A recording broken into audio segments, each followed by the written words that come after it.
नमस्कार।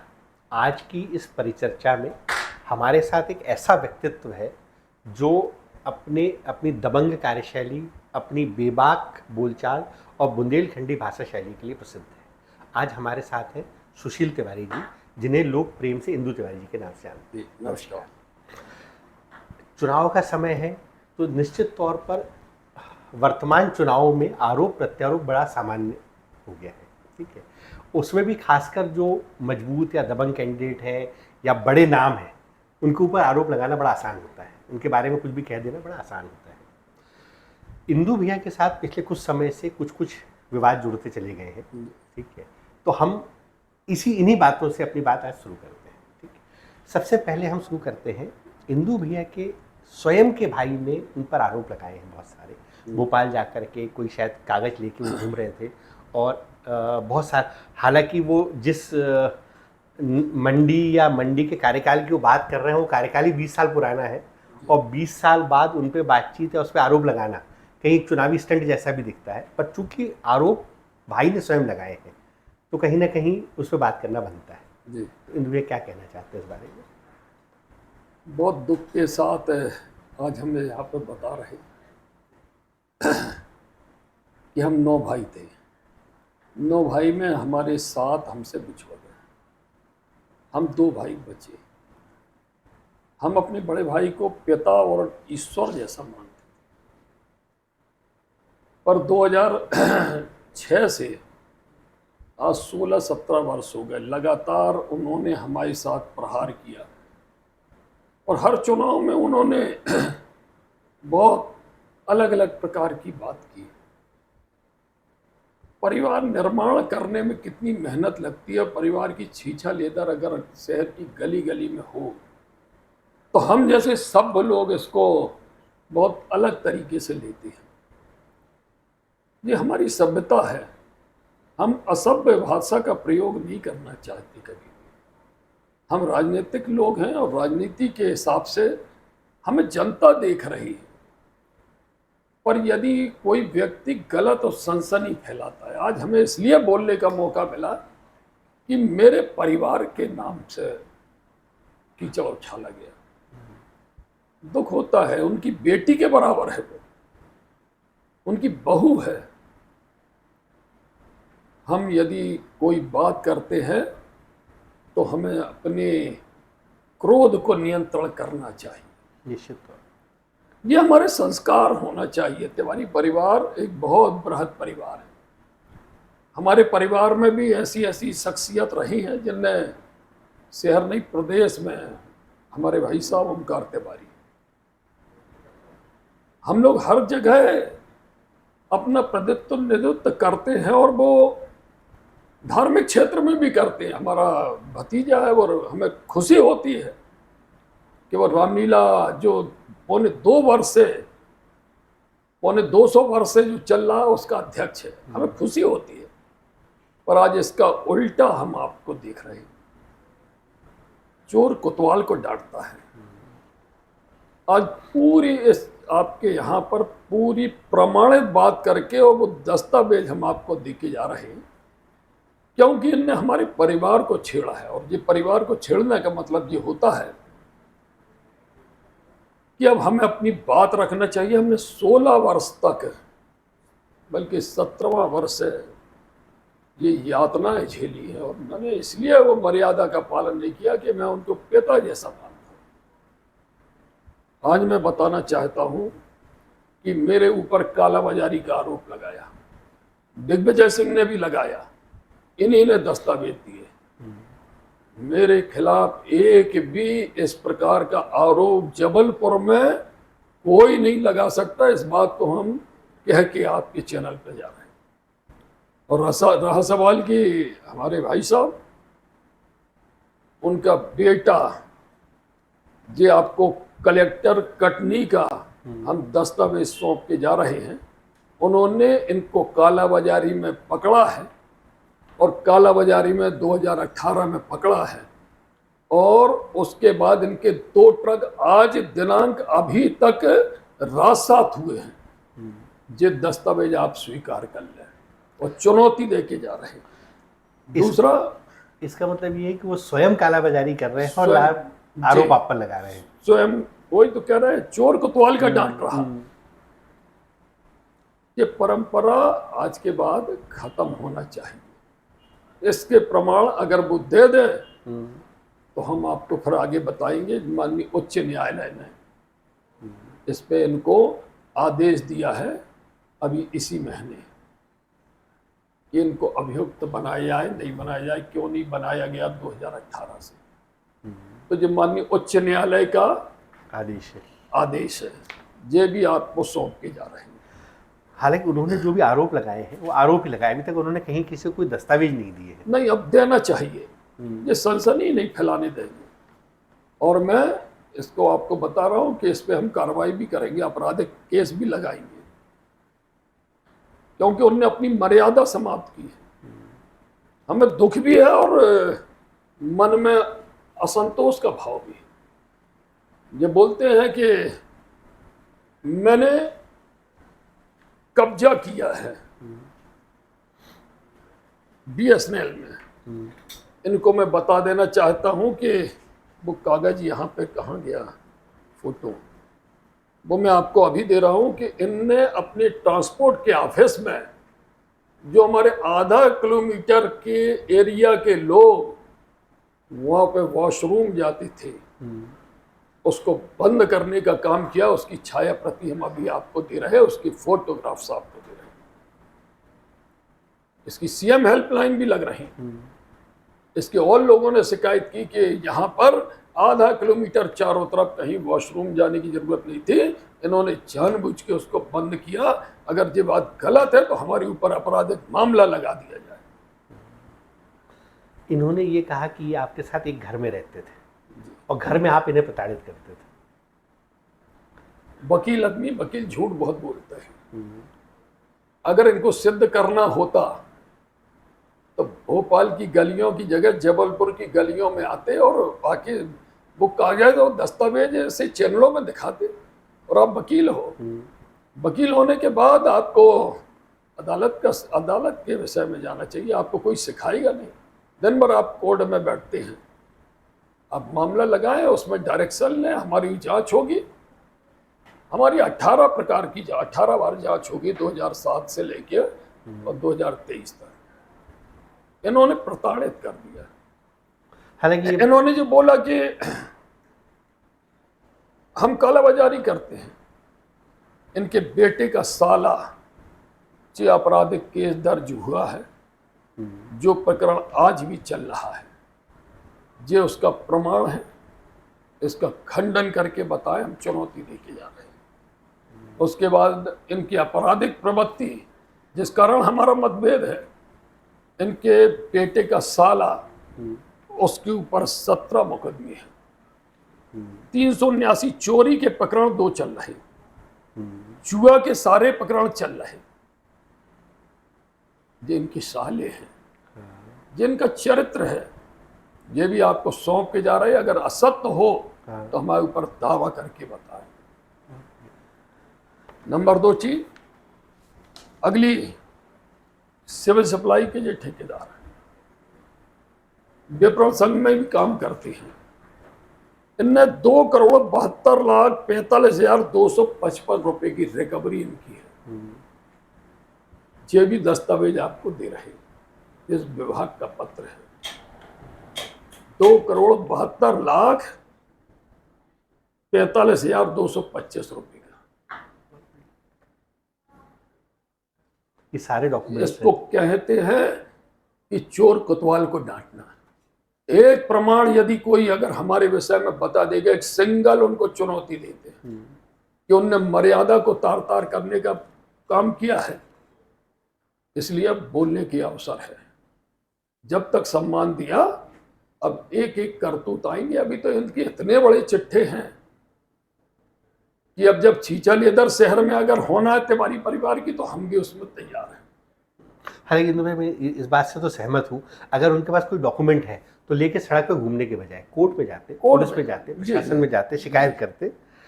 पर कुछ तो ऐसी वजह होगी। आप ये चूंकि आपका पारिवारिक मामला है, ठीक है, तो इस मामले में आप बोलना चाहें नहीं बोलना चाहें आपका कॉल है, लेकिन फिर भी कुछ तो ऐसा होगा जिसकी वजह से वो ये सब कर रहे हैं बाजार। ऐसा क्या हो गया अचानक कि वो अचानक सड़क पे आ गए और इतने आरोप लगाने लग गए और ये सब करने लगे? नहीं, वो उस समय से 2005 में भी आए थे, 2013 में भी आए, 2018 में भी आए, 2023 में आए। अभी इलेक्ट्रॉनिक युग चल रहा है, इसलिए जनता को भी सामने बात आ रही, मीडिया के सामने बात आ रही। उन्होंने हमेशा ऐसा किया, पर पहली बार मेरी पत्नी के विषय में इन्होंने बोला। हम चैलेंज दे रहे कि वो साबित करके बताए, और हम, आप कभी भी अगर ऐसे प्रमाण अगर बताएं तो आप वहीं से दूरभाष से हमसे बात करें, हम अपना जवाब उसी क्षण देंगे। ये चुनौती है उनको। क्या होता है, परिवार निर्माण जब करना होता तो ये बात आती है, इनने कभी परिवार की चिंता नहीं की। वकील व्यक्ति से कोई, माने वकील इन जैसे व्यक्ति से, पूरे वकीलों को नहीं कह रहे, इनसे बहुत ज्यादा उम्मीद नहीं की जा सकती। इनको दिन भर पत्र लिखने की आदत है। मैं अपने बेटे के विवाह में दुबई गया था, इन्होंने गुमनाम पत्र लिखकर बोल दिया कि ये अंडरवर्ल्ड से इनके संबंध में AK-47 राइफल है। माननीय प्रधानमंत्री और मुख्यमंत्री जी को पत्र दिया इन्होंने, हालांकि दूसरे नाम से दिया। पुलिस आई, पुलिस बात करती, हंस रही थी। हमने कहा ये नहीं का काम है।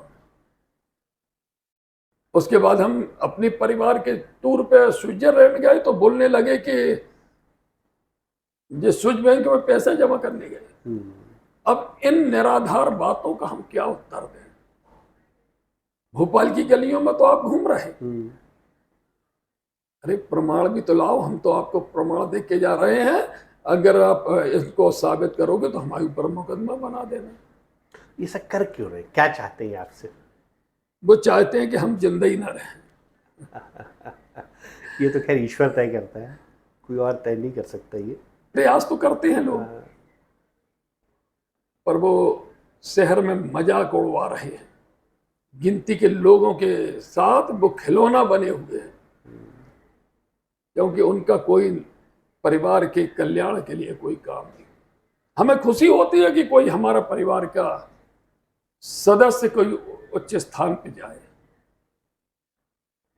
और दुख होता है जब इस प्रकार की बातें आए। हालांकि ये बात तो सच है, तिवारी परिवार एक बड़ा परिवार रहा है, 3-4 पीढ़ियों का एक राजनीतिक स्थायित्व रहा है। उसमें इस तरह की बात होना वैसे तो ठीक नहीं है, पर अब जो है वो स्वीकार है, सामने है। आपका यही बेबाक व्यक्तित्व या दबंग व्यक्तित्व जो है वो आप दूसरों से अलग बनाता है, इसमें कोई संशय नहीं है। अभी पिछले कुछ दिनों पहले दिग्विजय सिंह आए थे पनागर जी, उन्होंने भी एक प्रेस कॉन्फ्रेंस करके आपके ऊपर बहुत सारे आरोप लगाने की जी। कोशिश करी।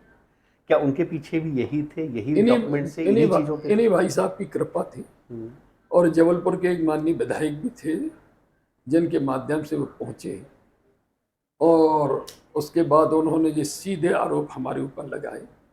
मैंने सेकंड डे प्रेस कॉन्फ्रेंस की और उसका खंडन किया, और माननीय दिग्विजय सिंह जी को मैंने नोटिस दिया था, क्योंकि जो काम किया नहीं उसमें डरना नहीं। उसमें उनकी तरफ से कोई रिप्लाई? उनके तरफ से कोई रिप्लाई नहीं आया, और वो अदालत की प्रक्रिया में है, शीघ्र वो जमानत कराने आएंगे।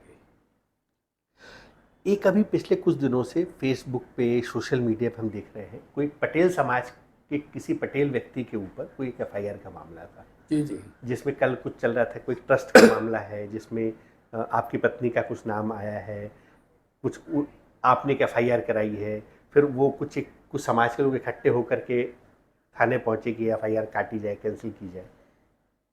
क्या मामला है? और ये कुछ बच्चे इसमें भ्रम था, तो उन्होंने उनको आग में घी डालने का काम 2-3 लोगों ने किया था, और मैं समझता हूं कि उनका भ्रम आज खत्म कर दिया जाएगा।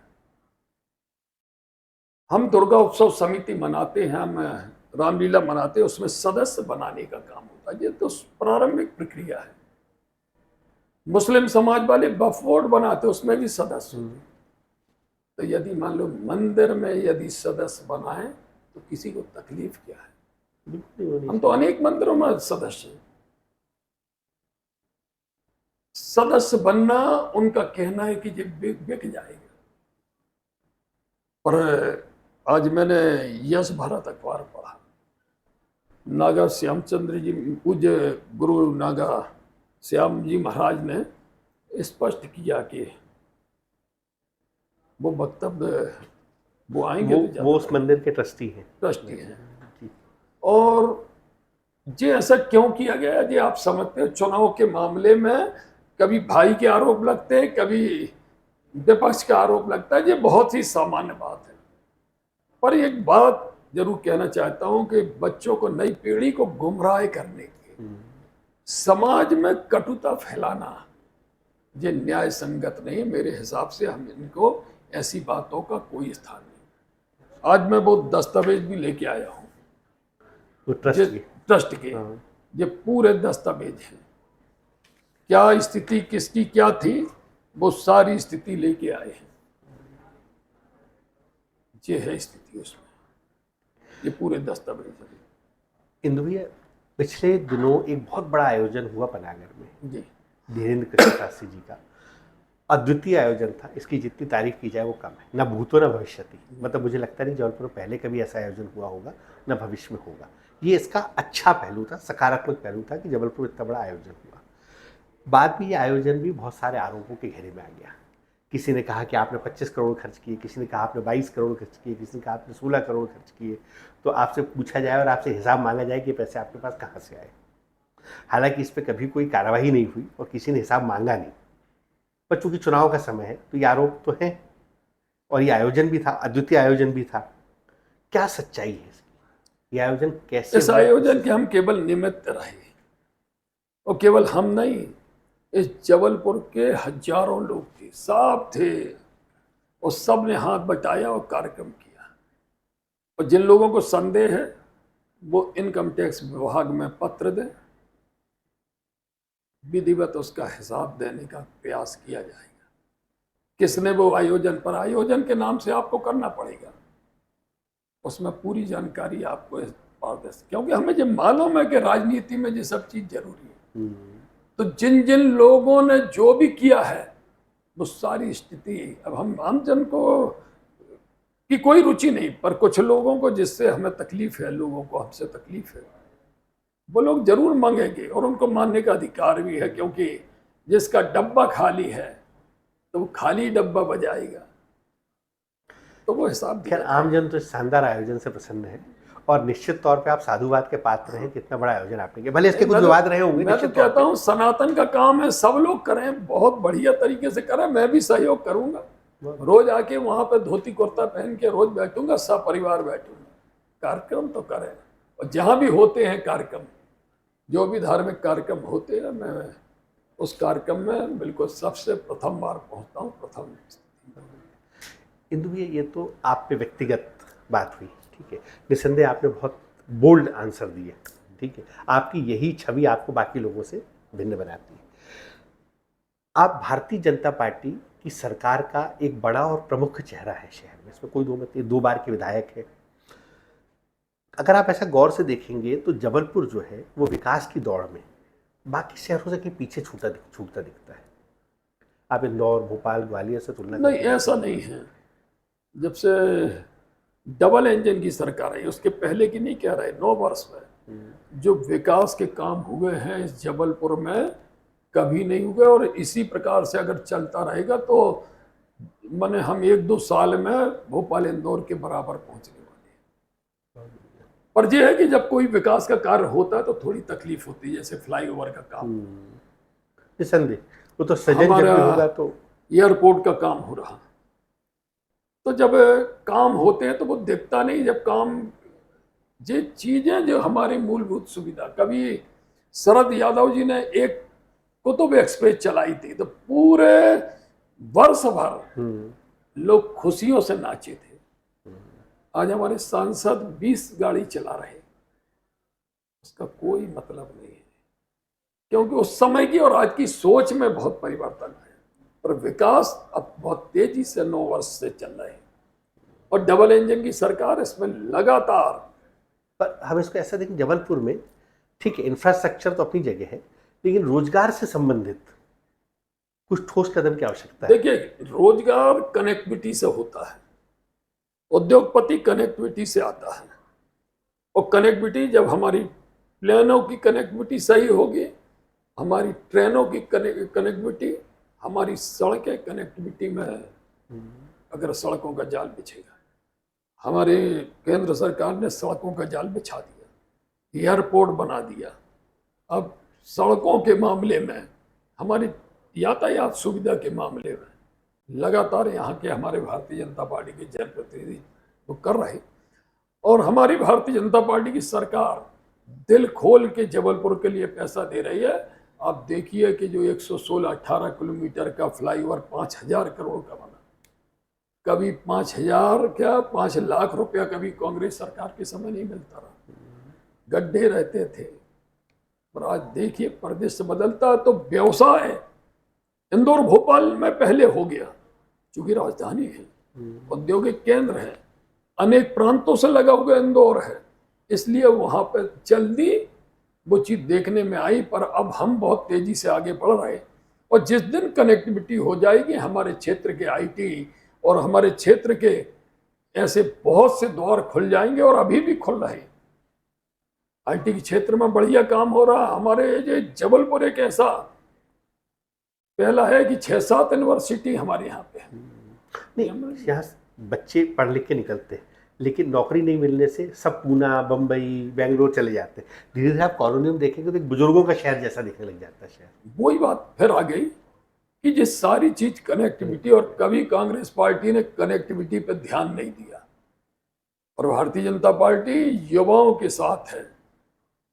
और कनेक्टिविटी जिस दिन हो जाएगी, हमारा युवा खड़ा हो जाएगा और जबलपुर समृद्ध होगा। जिस समय आने वाला 5-10 साल के अंदर जिस समय आएगा, जो गारंटी देके जा रहा हूँ, हम अपेक्षा करते हैं कि ऐसा ही हो।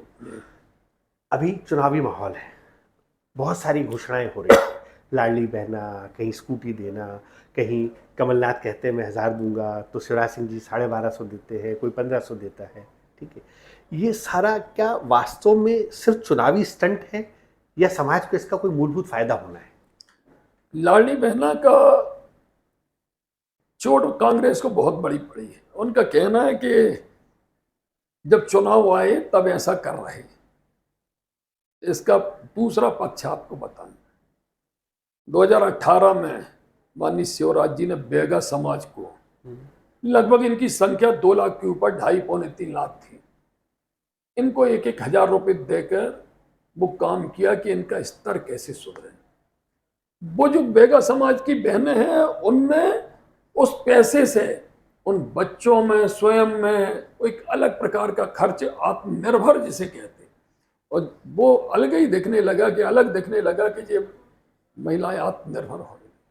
बारीकी से माननीय शिवराज जी ने उसका अध्ययन किया, और उन्होंने कहा कि क्यों ना ये प्रयोग हम प्रदेश में करें। और जब उनकी व्यवस्था हुई तो उन्होंने लाडली बहना योजना लगाई, चालू की, जिसमें 1,30,00,000। उम्मीद है आप पनागर से पुनः विधायक पद के दावेदार भी है, प्रत्याशी भी है। टिकट घोषणा होने में हालांकि अभी समय है, पर हम ऐसा मान के चलते हैं कि आपको टिकट मिल जाती है, तो ऐसा क्या सपना है पनागर में जो अगले 5 साल में आप पूरा करना चाहते हैं? युवाओं के लिए काम, हमारी जबलपुर शहर से कनेक्टिविटी बढ़िया हो गई। अब केवल नए काम, आपको बताएं कि 2 बड़ी फैक्ट्रियां हमारे पनागर में खुली हैं, एक बहुत पुरानी थी और एक अभी खुली। धीरे धीरे हमारा उस तरफ झुकाव हो रहा है, और जिस दिन हमारे जिले भर की कनेक्टिविटी सही हो जाएगी, तो ये मान के चलिए कि शहर में भूमि नहीं होने के कारण पनागर हमारी विधानसभा के शहर के चारों तरफ है, और उसका लाभ सबसे ज्यादा पनागर विधानसभा को मिलेगा, जितना मान के चले। और उन युवाओं को, हमारे यहाँ बेरोजगार बच्चों का अब वो समय नहीं रह जाएगा। आने वाले समय में युवाओं को बड़ी प्रतिस्पर्धा के साथ उनको व्यवसाय करने का और नए नए जॉब करने का, मौका। जैसे अभी माननीय मोदी जी, माननीय शिवराज जी ने युवाओं को योजना कि सीखो और कमाओ, वो योजनाओं के माध्यम से आज ये बच्चे अपनी अपनी जगह पे बढ़िया काम कर रहे हैं। और निश्चित रूप से इसी सब चीजों के परिणाम 2-4 साल के अंदर आपको देखने मिलेंगे। इंदु भैया, बहुत अच्छी चर्चा रही। इस परिचर्चा में ऐसा कोई विषय, ऐसी कोई बात जो हमसे छूट गई हो और आप कहना चाहते हो? चुनाव में बेमनस्ता जो होती है, इस बात का दुख होता है। लोग अपने अपने फायदे के लिए सनसनी जानकारियां देते हैं, जिस सही चरित्र नहीं कहलाता है। सीधे यदि आरोप लगाना है तो मीडिया में आप भी बैठो, हम भी बैठे, सामने जनता के सामने बात आए।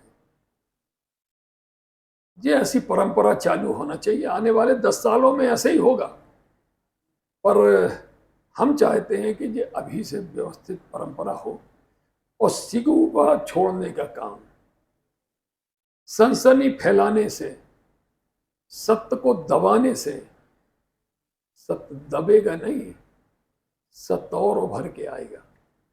बाकी एक बात और कहना चाहते हैं, जो जल स्थिर रहता है उसकी गहराई नहीं माप सकता कोई।